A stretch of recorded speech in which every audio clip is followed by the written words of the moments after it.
Well, I think the tangible moment I could think of would be after I saw Beetlejuice when it first came out, and I had to have been like 4 or 5, and my parents would have dinner parties, and I said one of the best lines from the movie Beetlejuice, which is where he says nice model, and he grabs his crotch. And I said that, and everybody at the dinner party erupted in laughter.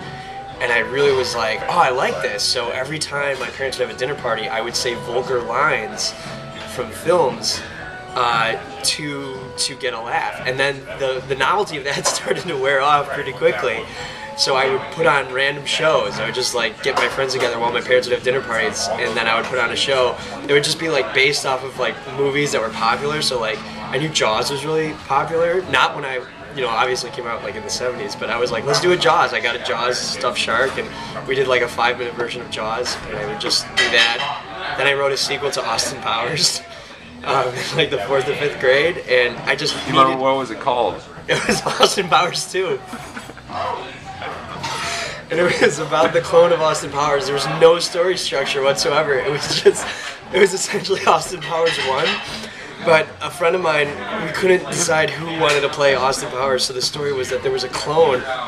So it was just Austin Powers 1 with 2 people playing Austin Powers under the guise that it was his clone brother. You never knew who the clone was.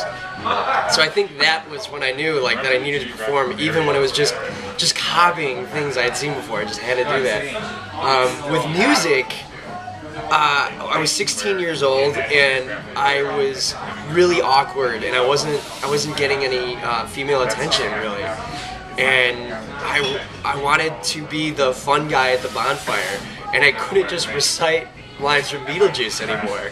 There was no novelty to sophomores in high school of that, so I would sit in my room 3-4 hours a day, just play guitar all day, and then it became less about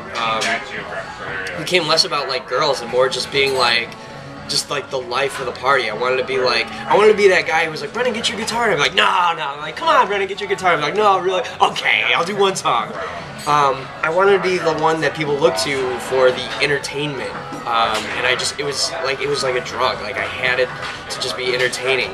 And acting, I don't do stand-up, so I couldn't just tell jokes at a party, so that's where music came in, and now it's 2 separate things, but it fulfills different needs, but I would say 2 halves of the same whole.